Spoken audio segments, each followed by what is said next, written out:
Découvrir nos passions, c'est tout un processus. Mais comment appuyer les enfants à découvrir la leur? En premier, c'est la base. Nous devons connaître l'enfant. Pour connaître l'enfant, il faut l'observer. On observe l'enfant, on l'observe dans son processus de jeu, dans ses intérêts, et on observe de façon un peu plus profonde. Quel est l'intérêt au juste? J'avais une collègue qui utilisait souvent l'exemple d'une auto. Alors, si l'enfant porte un grand intérêt envers l'auto, quel est son intérêt réel? Est-ce que c'est le roulement?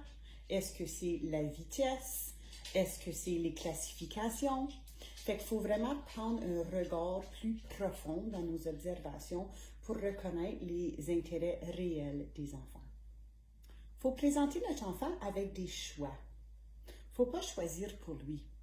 Parfois, nous avons nos propres intérêts, nos passions ou des rêves qu'on n'a pas pu atteindre ou qu'on n'a pas voulu atteindre et qu'on essaye d'aller chercher chez nos enfants.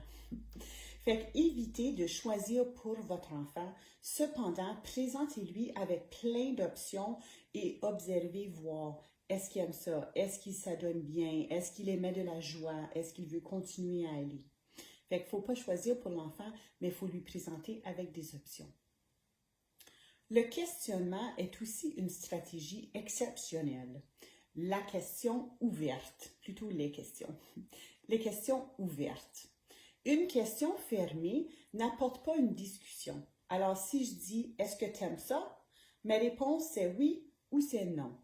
C'est pas nécessaire que je vais commencer à expliquer le pourquoi.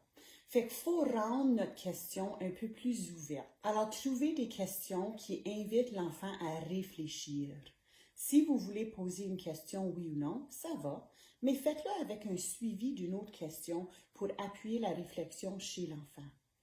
Fait que choisissez un moment où vous pouvez vraiment vous asseoir avec vos enfants et réfléchir ensemble. Pensez à une fois où il y a eu un moment de fierté ou une fois où ton enfant a surmonté un défi.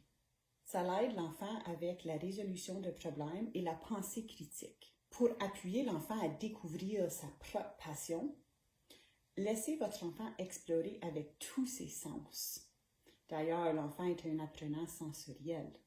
Fait que si on donne l'occasion de vraiment explorer avec les sens, on va pouvoir observer l'enfant et voir le moment qu'il est, lui, qu'il se sent bien, qu'il ressort et émet des contextes naturels de son identité. Appuyez votre enfant dans l'exploration de ses passions. Donnez-lui l'occasion d'être fier de lui-même. Et surtout, soyez modèle. Agissez à titre d'exemple. Trouvez vos propres passions, vos propres intérêts et soyez modèle.